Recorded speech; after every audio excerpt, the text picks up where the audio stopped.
Welcome to Arka foundation classes.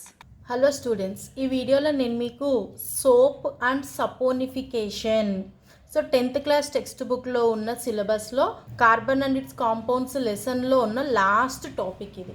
This is very important topic for the exam. So soap ఎలా function అవుతుంది, soap ఎలా ఒక dirt particle ఒక cloth నుంచి ఎలా రిమూవ్ చేస్తుంది అనేది మనం ఈ వీడియోలో చూద్దాం. సో ఫస్ట్ ఇదంతా తెలియాలంటే first what is a soap. Soap is a sodium or potassium salt of fatty acids.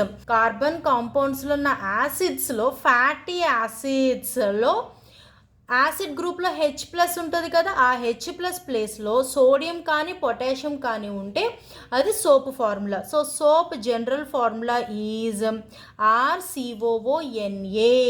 So ఇక్కడ ఈ ఫ్యాటీ యాసిడ్స్ ఏమేమి యూజ్ చేస్తారంటే palmitic acid C15H31COOH, stearic acid C17H35COOH, oleic acid C17H33COOH. ఇక్కడ కార్బన్ నెంబర్ సేమ్ ఉన్నాయి కానీ stearic యాసిడ్లో oleic యాసిడ్లో but hydrogens different. ఇక్కడ ఓలిక్ యాసిడ్లో 2 హైడ్రోజన్స్ లెస్ ఉన్నాయనంటే ఇందులో ఒక డబుల్ బాండ్ ఉన్నట్టు. సో ఈ యాసిడ్ గ్రూప్లో ఏమవుతుంది, ఎప్పుడు యాసిడ్ గ్రూప్లో COO మైనస్ H ప్లస్ ఇలా అటాచ్ అయ్యి ఉంటాయి. This is a polar compound. So ఈ H ప్లస్ ప్లేస్లో Na ప్లస్ కానీ పొటాషియం K ప్లస్ కానీ అటాచ్ అయ్యి ఉంటే దట్ ఈజ్ సోప్ ఫార్ములా. ఎందుకు దీన్నే సెలెక్ట్ చేసుకున్నారు, అసలు సోప్ అనేది అంటే ఇలా ఫ్యాటీ యాసిడ్స్ ఉన్న సాల్ట్ని ఎందుకు తీసుకున్నారంటే మన డర్ట్ పార్టికల్స్ అన్నవి ఆయిలీగా ఉంటాయి. So that means they are having fatty compounds. So ఫ్యాట్స్ని రిమూవ్ చేయాలంటే ఫ్యాట్ అన్నది నాన్ పోలార్ కాంపౌండ్. సో ఈ డర్ట్ పార్టికల్ని రిమూవ్ చేయాలంటే ఒక నాన్ పోలార్ కాంపౌండ్ కావాలి. ఇప్పుడు ఇవంతా కలిసి వాటర్లో రిమూవ్ అవ్వాలంటే water is a polar compound. So polar compound nature non polar compound nature exhibit చేసే సబ్స్టెన్స్ కావాలి. That substance is soap. ఎలా చెప్తామంటే ఇక్కడ ఈ COO మైనస్ H ప్లస్ ఇదే వచ్చి పోలార్ కాంపౌండ్ అంటే పోలార్ నేచర్ ఉన్నది. So what ever the carbon chain it is having, ఇక్కడ చూడండి 15 కార్బన్స్ చైన్, ఇది non polar compound. So non polar nature polar nature కలిపి ఉన్న మాలిక్యూల్స్తో ఈ డర్ట్ పార్టికల్స్ని రిమూవ్ చేస్తారు. Saponification. So preparation of soap. Soap ఎలా ప్రిపేర్ చేస్తారంటే ఇట్ ఈజ్ ట్రైస్టీరిన్ ప్లస్ NaOH. ట్రైస్టీరిన్ అనే ఒక ఎస్టర్, ట్రైస్టీరిన్ అనే ఒక ఎస్టర్ బేస్తో రియాక్ట్ అయితే ఫామ్ అయ్యేది glycerine plus soap. So ester నుంచి ఫామ్ అవుతుంది అండ్ ఆల్సో ఇది reverse reaction. So this is reverse reaction of esterification. ఎస్టరిఫికేషన్లో ఏం ఫామ్ అవుతుంది మనకి, ఆల్కహాల్ యాసిడ్ కలిసి ఎస్టర్ ఫామ్ అవుతుంది. ఇక్కడ ఈ రివర్స్ ప్రాసెస్లో ఎస్టర్ నుంచి ఎస్టర్ ఒక బేస్కి రియాక్ట్ అయితే glycerol it is an alcohol group and soap ఒక యాసిడ్ అనేది ఫామ్ అవుతుంది. So alcohol plus acid form అవుతుంది. సోప్ ఇక్కడ మనకి సోడియం హైడ్రాక్సైడ్ యూజ్ చేసాం కాబట్టి ఇక్కడ ఫామ్ అయ్యే సోప్ ప్రోడక్ట్ అనేది సోడియం స్టీరేట్ అవుతుంది. సోడియం స్టీరేట్. ఇక్కడ ఒకటి అబ్జర్వ్ చేశారా, సోప్ ఫార్మేషన్లో గ్లిసరాల్ ఫామ్ అవుతోంది. Glycerol is like which gives tears from the eyes. కళ్ళంపట నీళ్లు పుట్టిస్తుంది, అది మంట పుడుతుంది.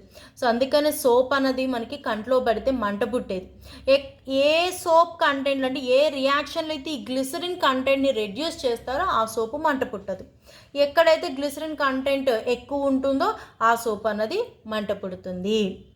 సో ఇప్పుడు ఒక్కసారి సోప్ రియాక్షన్ జరగడానికి ముందు ఇక్కడ మనం పోలారు నాన్ పోలారిటీ అని ఒకటి చూసాం. అలానే సమ్ బేసిక్ డెఫినిషన్స్ కొన్ని చిన్నవి అవసరం, అవి చూసాక సోప్ వర్కింగ్లోకి వెళ్దాం. So coming to dirt particle అనేది ఒక ఫ్యాట్. సో ఫ్యాట్లో ఏమేమి ఉంటాయి, fats are esters of higher fatty acids. So higher fatty acids నుంచి అంటే లాంగ్ కార్బన్స్ ఉన్న యాసిడ్స్ నుంచి ఫామ్ అయిన ఎస్టర్సే ఫ్యాట్ అన్నమాట. సో ఈ ఫ్యాట్స్ అన్నవి డర్ట్ పార్టికల్కి ఉండేది సేమ్ ఫ్యాట్. సోప్స్లో కూడా ఈ ఫ్యాటీ యాసిడ్స్ నుంచే సోప్ అన్నది ప్రిపేర్ చేస్తారు. దెన్ గ్లిసరాల్ స్ట్రక్చర్ చూద్దాం.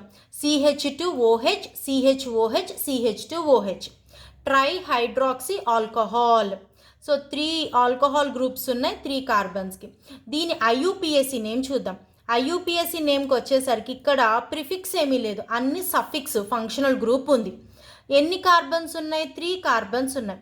సో 3 కార్బన్స్ అంటే ప్రోప్, అన్ని single bond AN. Functional group ఎక్కడెక్కడ ఏ కార్బన్స్కి ఉన్నాయి? 3 కార్బన్స్కి ఉన్నాయి. సో 1 2 3. ఎన్ని ఆల్కహాల్ గ్రూప్స్ ఉన్నాయి? 3. So triol. This is the IUPAC name of glycerol. Now solutions అన్నవి మనకి డిఫరెంట్ టైప్స్ ఉంటాయి. ప్రజెంట్ ఇక్కడ సిచ్యుయేషన్లో మనకు కావాల్సింది ట్రూ సొల్యూషన్ అంటే ఏంటి, కొల్లాయిడల్ సొల్యూషన్ అంటే ఏంటి. ట్రూ సొల్యూషన్ అంటే మన యొక్క షుగర్ వాటర్ తీసుకోవచ్చు, లేదు సాల్ట్ వాటర్ తీసుకోవచ్చు. అంటే దాంట్లో సొల్యూట్ అని, సాల్వెంట్ అని 2 పార్ట్స్ ఉంటాయి. అంటే ఏదైతే మేజర్ పార్ట్ అది సాల్వెంట్ అవుతుంది, ఏదైతే కరుగుతుందో అది సొల్యూట్ అవుతుంది. సో సొల్యూట్ వచ్చి మేజర్ క్వాంటిటీ ఉన్న సాల్వెంట్లో మిక్స్ అవుతుంది. ఎప్పుడైతే ఈ సొల్యూట్ పార్టికల్స్ సైజ్ అన్నది లెస్ దాన్ 1 నానోమీటర్ కనుక ఉంటే అది ట్రూ సొల్యూషన్ అవుతుంది. అదే కొల్లాయిడల్ సొల్యూషన్, మనకి కొల్లాయిడల్ సొల్యూషన్స్లో మనం డైలీ చూసేవి బటర్, వెన్న, toothpaste, even milk is also a colloidal solution. ఇందులో ఏమంటే మనకి ఇక్కడ సొల్యూట్ సాల్వెంట్ లాగానే ఇక్కడ ఉండేవి ఏంటంటే డిస్పర్స్డ్ ఫేజ్, డిస్పర్షన్ మీడియం. ఎందులో అయితే మిక్స్ అవుతుందో లార్జ్ క్వాంటిటీలో ఉన్నది డిస్పర్షన్ మీడియం, స్మాల్ క్వాంటిటీలో ఉండేది డిస్పర్స్డ్ ఫేజ్. ఈ కొల్లాయిడల్ సొల్యూషన్లు ఏమంటే మనకి డిస్పర్స్డ్ ఫేజ్ యొక్క సైజు 1 నానోమీటర్ నుంచి 1000 నానోమీటర్ సైజ్ వరకు ఉంటుంది. సోప్ అన్నది వాటర్లో చాలా లైట్ క్వాంటిటీ వేస్తే ఇట్ ఫార్మ్స్ ట్రూ సొల్యూషన్. దీన్నే మనం ఏమంటామంటే క్రిటికల్ మిస్సెల్ కాన్సన్ట్రేషన్ అంటారు. అంటే ఏదైతే లైట్ కాన్సన్ట్రేషన్లో, అంటే తక్కువ సోపు ఎక్కువ వాటర్లో వేస్తే అంటే మనకి నురుగు కూడా చాలా తక్కువ వస్తుంది, దాన్ని అప్పుడు క్రిటికల్ మిస్సెల్ కాన్సన్ట్రేషన్ CMC అంటారు. అదే సోప్ని బాగా హై క్వాంటిటీలో వేస్తే it forms very large foam, బాగా నురుగు వస్తుంది, అప్పుడు అది కొల్లాయిడల్ సొల్యూషన్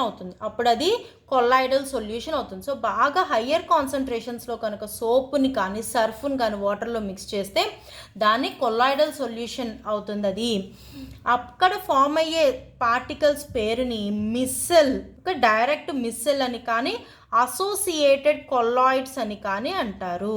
ఓకే, సో ఇప్పుడు చూసాం కదా సోప్లో మనకి ట్రూ సొల్యూషన్ అంటే వెరీ లో కాన్సన్ట్రేషన్స్లో కనుక ఉంటే మనకు అక్కడ ట్రూ సొల్యూషన్ ఫామ్ అవుతుంది. అక్కడ పార్టికల్ సైజ్ చిన్నగా ఉంటుంది, అక్కడ సొల్యూట్ సాల్వెంట్ అంటాం. అక్కడ ఫామ్ అయిన సబ్స్టెన్స్ని క్రిటికల్ మిస్సెల్ కాన్సన్ట్రేషన్ అంటారు. అదే సోప్ని మనం బాగా హై క్వాంటిటీస్లో కనుక వాటర్లో మిక్స్ చేస్తే అది కొల్లాయిడల్ సొల్యూషన్ అవుతుంది. అక్కడ ఫామ్ అయ్యే పార్టికల్స్ని మిస్సెల్ ఆర్ అసోసియేటెడ్ కొల్లాయిడ్స్ అని అంటాం. Now let us see how the soap works. So ఇప్పటి వరకు డెఫినేషన్స్ చూసాం. True solution, colloidal solution, how soap is formed, saponification process చూసాం. ఇప్పుడు సోప్ అనేది ఎలా వర్కౌట్ అవుతుందో చూద్దాం. అంటే ఇప్పుడు ఫస్ట్లో నేను చెప్పాను సోప్లో మనకి పోలార్ ఎండ్ ఉంటుంది, నాన్ పోలార్ ఎండ్ ఉంటుంది అని. సో కార్బన్స్ అన్నీ కలిపి ఒక చైన్ అయితే లాస్ట్లో COO మైనస్ ఉంటుంది, అక్కడ H+ కానీ Na+ కానీ K+ కానీ అటాచ్ అయ్యి ఉంటుంది. సో COO మైనస్ ఎక్కడైతే ఛార్జ్ ఉన్నదో ఇది పోలార్ ఎండ్, ఎక్కడైతే కార్బన్ కాంపౌండ్స్, ఆర్గానిక్ కాంపౌండ్స్ ఉంటాయి ఇది ఎంత non polar end. So non polar end అన్నది నాన్ పోలార్ కాంపౌండ్స్లో మిక్స్ అవుతుంది, పోలార్ ఎండ్ అన్నది పోలార్ కాంపౌండ్స్లో మిక్స్ అవుతుంది. సో ఇక్కడ సేమ్ సింగిల్ కాంపౌండ్లోనే మనకి 2 ప్రాపర్టీస్ని ఎగ్జిబిట్ చేస్తుంది. సో అందుకని ఈ సోప్ మాలిక్యూల్లో మనకి ఈ 2 పార్ట్స్ని ఎలా చెప్పారంటే hydrophilic end, hydrophobic end. Hydrophilic అంటే వాటర్లో మిక్స్ అయ్యేదాన్ని హైడ్రోఫిలిక్ ఎండ్ అంటారు. అంటే అదేంటిదప్పుడు ఇక్కడ మనకి పోలార్ ఎండ్. సో ఈ COO మైనస్ ఎండ్ అన్నది హైడ్రోఫిలిక్ ఎండ్ అవుతుంది.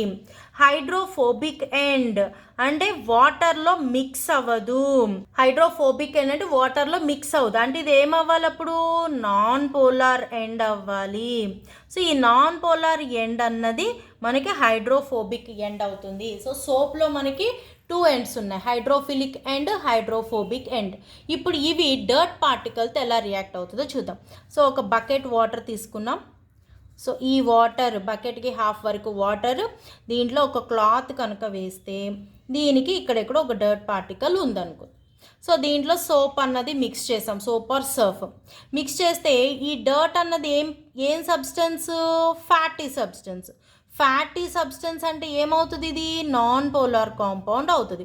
సో నాన్ పోలార్ కాంపౌండ్ అన్నది దేంతో రియాక్ట్ అవుతుంది, non polar end of the soap మాలిక్యూల్తో రియాక్ట్ అవుతుంది. సో ఏదైతే నాన్ పోలార్ ఎండ్ ఉన్నదో అది ఈ ఫ్యాట్కి అటాచ్ అయి ఉంటుంది. సో అట్లా సోప్లో డిఫరెంట్ సబ్స్టెన్సెస్ ఇలా, ఈ సర్కిల్ ఏంటంటే పోలార్ ఎండ్ అనమాట, ఇది నెగిటివ్ సైన్ ఉంటుంది. సో ఇలా వచ్చి అటాచ్ అయ్యి ఉంటాయి. సో ఇది పోలార్ ఎండ్. ఇప్పుడు ఈ పోలార్ ఎండ్స్ ఏం చేస్తాయి, వాటర్తో రియాక్ట్ అవడానికి చూస్తాయి. Water is a polar compound. So వాటర్లో H+ OH- ఉంటాయి. సో ఈ పోలార్ ఎండ్ అన్నది H+తో రియాక్ట్ అవడానికి ఇవి చూస్తాయి. సో ఎప్పుడైతే ఈ నాన్ పోలార్ ఎండ్స్ అన్ని డర్ట్ పార్టికల్కి అటాచ్ అయినాయో ఇది నెక్స్ట్ స్టెప్లో ఏమవుతుందంటే రిన్స్ చేసినప్పుడు ఎప్పుడైతే మనం చేత్తో బాగా నుసిమినప్పుడు ఏమవుతుందంటే ఈ డర్ట్ పార్టికల్ అన్నది ఎప్పుడు మనకి సోప్ మాలిక్యూల్స్ అన్నీ అటాచ్ అయిపోయి ఉన్నాయి. అటాచ్ అవటం వల్ల ఏమవుతుంది, ఇది వెయిట్ ఎక్కువ అవుతుంది. ఈ వెయిట్ అవ్వడం వల్ల ఇది డర్ట్ పార్టికల్ అన్నది ఆ క్లాత్ నుంచి బయటకు వచ్చేస్తుంది. సో ఇక్కడ ఫామ్ అయిన ఈ సబ్స్టెన్స్ దీన్ని మిస్సెల్ అంటారు. మిస్సెల్ అంటే సోప్ మాలిక్యూల్స్ అన్నీ డర్ట్ పార్టికల్ చుట్టూ అటాచ్ అయి ఉండటాన్ని మిస్సెల్ అంటారు. ఇప్పుడు ఈ మిస్సెల్ అన్నది క్లాత్ నుంచి బయటకు వచ్చేసి వాటర్తో ఈ హైడ్రోఫిలిక్ ఎండ్స్ ఉన్నాయి కదా మనకి COO-తో, ఈ హైడ్రోఫిలిక్ ఎండ్స్ అన్నీ ఏమవుతాయి అంటే వాటర్తో రియాక్ట్ అయ్యి సో వాటర్లో మిక్స్ అయిపోతుంది. అలా డర్ట్ పార్టికల్స్ అన్నవి క్లాత్ నుంచి బయటకు వచ్చేస్తాయి. ఈ రకంగా సోప్ అన్నది క్లాత్స్ని అలానే మనం బాడీకి రాసుకున్నప్పుడు ఈవెన్ బాడీ నుంచి ఉన్న ఫ్యాటీ ఏదైతే జిడ్డు అంటాం సో అది మొత్తం రిమూవ్ చేస్తాయి. ఈ వీడియో కనుక నచ్చినట్లయితే లైక్ చేయండి, షేర్ చేయండి, అలాగే నా ఛానల్ని సబ్స్క్రైబ్ చేయండి. Thank you.